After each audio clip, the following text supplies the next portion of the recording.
Bismillahirrahmanirrahim. Kita akan membicarakan tentang abstrak dari sebuah tulisan ilmiah, termasuk di laporan tugas akhir Fakultas Informatika. Ya, abstrak merupakan ringkasan dari tulisan, ya, ringkasan tulisan secara keseluruhan, di mana abstrak itu singkat, ya, karena merupakan ringkasan yang panjangnya sekitar 200 kata. Berapa maksimal panjangnya ditentukan dari ketentuan yang ada dari penerbit jurnal atau konferensi misalnya, atau juga di template tugas akhir Fakultas Informatika kalau untuk laporan tugas akhir Fakultas Informatika. Ya, abstrak itu biasanya terdiri dari satu paragraf, ya, jadi sekitar 200 kata itu ditulis dalam satu paragraf. Namun untuk latihan penulisan dan juga untuk memperjelas tulisan, di tugas akhir Fakultas Informatika abstrak ini dibagi menjadi 4 paragraf, ya. Jadi dibagi menjadi 4 paragraf atau subbagian, ya. Di mana misalnya setiap subbagian itu bisa diberi judul dan garis bawahi. Atau untuk dalam proses pembuatan, dalam membuat draft abstrak bisa dibagi-bagi dulu menjadi 4 paragraf ini, kemudian setelah selesai dijadikan menjadi satu paragraf tanpa judul masing-masing subbagiannya. Apa saja 4 bagian tersebut kita akan bahas di slide-slide setelah ini. Jadi di sini ada isi abstrak secara umum, itu berisi jawaban atas 4 pertanyaan. Yang pertama adalah apa, kemudian mengapa, kemudian bagaimana, dan kemudian apa atau bagaimana hasil utama.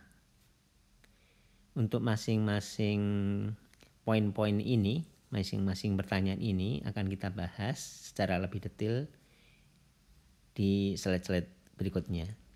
Yang pertama adalah poin atau pertanyaan tentang apa. Pertanyaan ini lebih lengkapnya adalah apa permasalahannya, ya. Jadi di sini apa permasalahan, ya. Apa permasalahan atau topiknya. Ini adalah poin pertama yang harus dijawab. Di sini di poin ini dijelaskan latar belakangnya juga, kemudian sebaiknya juga ada input, ya, sebaiknya ada input dan outputnya. Jadi sebaiknya ada dituliskan secara sangat sederhana, sangat singkat, ya. Ini sebagai contoh, misalnya untuk sebuah tulisan dengan judul Pembangunan Basis Data Parafrase Al-Quran Terjemahan Bahasa Indonesia. Ini adalah contoh yang kemudian pada abstrak misalnya kita akan menuliskan poin apa permasalahan pada topik, ya, kemudian dituliskan masukan dan keluaran secara singkat sederhana. Ini adalah contohnya, contoh bagian apa. Ya, jadi saya bacakan, ya. Untuk lebih memahami Al-Quran, salah satu informasi yang penting adalah dengan mengetahui keterkaitan dan kesamaan makna antar bagian Al-Quran. Untuk mengidentifikasi kesamaan makna antar teks, daftar parafrase merupakan salah satu komponen penting yang mendukung.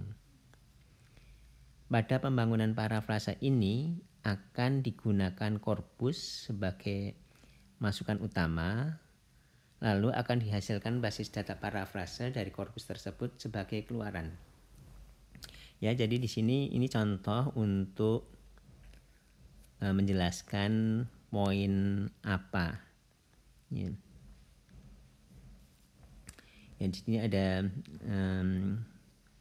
ini adalah poin apanya, kemudian ada contoh, ya, ada contoh sederhananya di sini. Kemudian yang kedua, setelah kita menjelaskan tentang poin apa, kita perlu menjelaskan tentang poin atau pertanyaan mengapa. Yang pertanyaan mengapa itu lebih lengkapnya adalah mengapa topik yang kita pilih itu menarik, atau topik itu mengapa penting atau bermanfaat, ya. Atau dengan kata lain, apa motivasi mengapa topik tersebut dipilih. Ya, jadi kalau kita menuliskan sesuatu atau kita memilih sebuah topik untuk tugas akhir misalnya, tentu harus jelas alasan mengapa itu dipilih. Karena kalau topik itu tidak mempunyai alasan yang jelas mengapa dipilih, itu tentu dipertanyakan.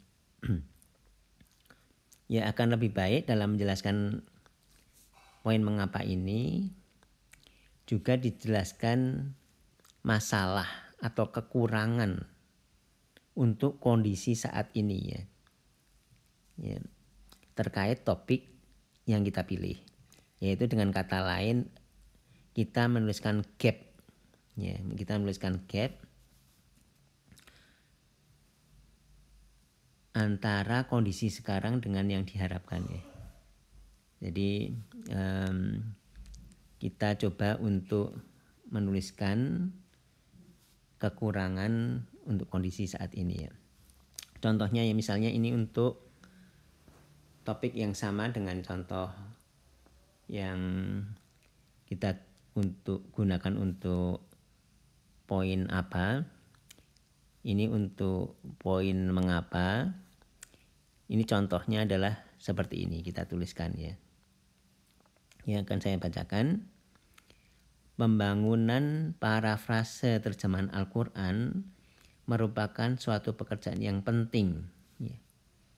Karena antara lain mendukung pengenalan kesamaan semantik antar teks dalam Al-Quran.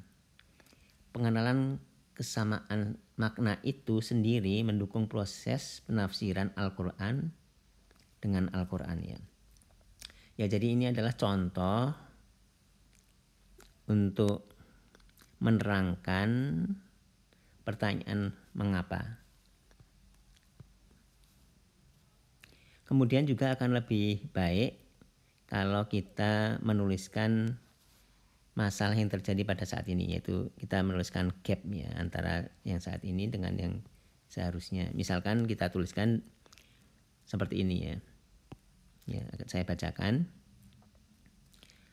Saat ini, sejauh yang kami ketahui, belum ada basis data parafrase untuk Al-Quran, termasuk terjemahan Al-Quran. Ya.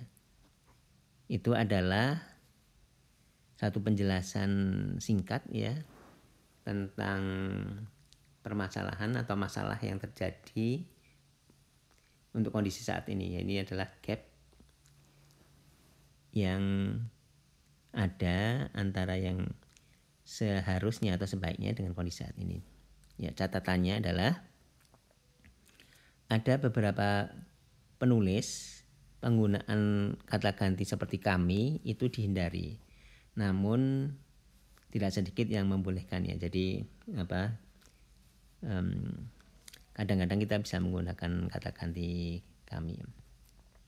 Kemudian yang ketiga, setelah tadi ada apa, kemudian mengapa, nah kemudian di sini bagaimana. Ini adalah dapat dikatakan inti dari tulisan, yaitu bagaimana. Ya. Bagaimana lebih lengkapnya adalah bagaimana solusinya, ya, solusinya, atau kalau di proposal adalah rencana solusi. Ya, jadi kalau udah selesai itu artinya solusinya. Kalau di proposal artinya rencana solusi.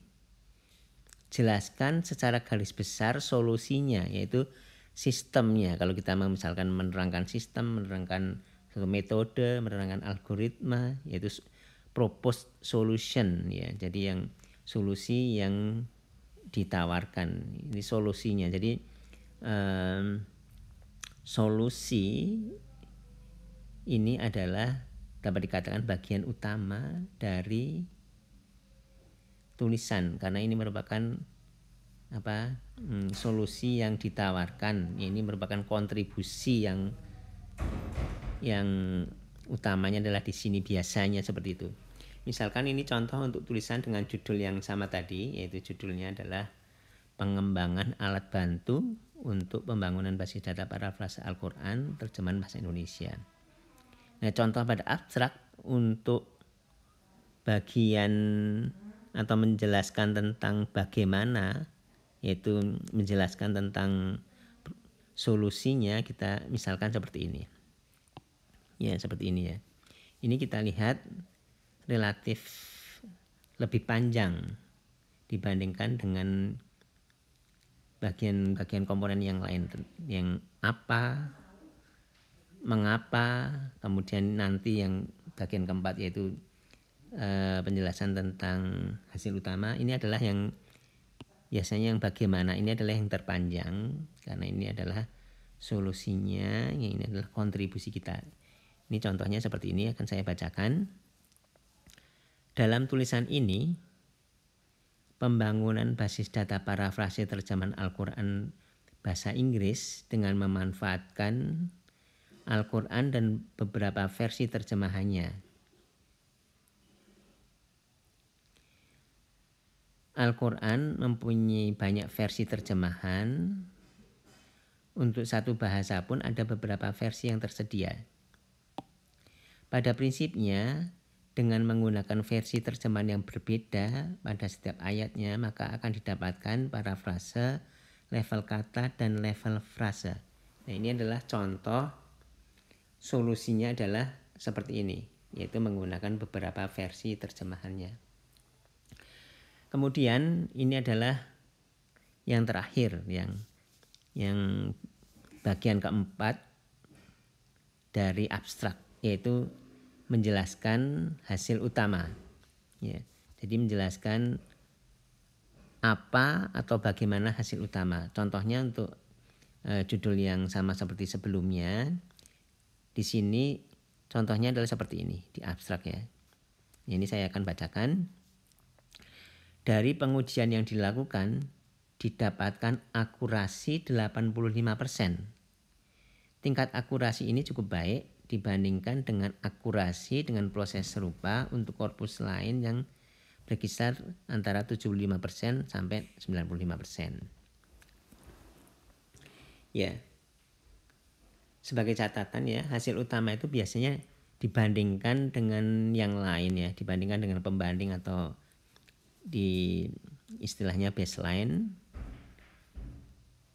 Pembandingan dilakukan dengan menggunakan lingkungan ya, dengan menggunakan lingkungan utamanya adalah datanya yang sama dengan yang kita gunakan. Namun untuk kondisi-kondisi tertentu di mana sulit dijumpai pembanding yang sama seperti itu, seperti misalnya pada kasus yang contoh di sini yang tadi saya sampaikan ya, pembanding bisa juga dengan lingkungan yang tidak sama persis ya. Itu kalau memang kita sulit atau tidak bisa mendapatkan pembanding dengan lingkungan yang sama. Hasil utama ya, sebagaimana dituliskan pada abstrak akan dituliskan juga pada bagian hasil pengujian ya, bagian hasil pengujian yang akan kita bicarakan di salah satu bagian di tulisan. Nanti ada bagian hasil pengujian. Di situ hasil utama itu juga kita ambil dari situ ya, sumbernya itu ambil dari situ. Angka tersebut, angka tadi berapa persennya kita ambil dari situ. Kemudian hasil utama itu juga disampaikan juga di kesimpulan ya, disampaikan juga di kesimpulan. Jadi kita perlu perhatikan harus ada sinkron ya, antara di abstrak disebutkan hasil utamanya berapa, itu diambil dari hasil pengujian, ya. Kemudian di kesimpulan juga ada disebutkan hasil utamanya, meskipun mungkin di kesimpulan itu bisa dengan penulisan yang agak berbeda, artinya dengan misalkan tidak dengan angka misalkan. Kemudian kita perlu perhatikan bahwa abstrak itu berupa narasi, tidak menggunakan simbol dan istilah yang teknis. Istilah yang teknis itu misalkan minsub. Kemudian kalau simbol itu misalkan ada alfa, beta dan lain-lain. Ya, jadi tidak ada simbol dan istilah teknis yang di sini misalkan istilah teknis itu merupakan misalnya adalah contohnya minsub yang menyatakan minimal nilai support minimal. Ini contohnya simbol itu bisa alfa, beta dan lain-lain, bisa simbol itu juga N atau T, ya. Ini contohnya, misalkan ini adalah contoh di mana ada simbol-simbolnya, ya, ada T di sini, ya.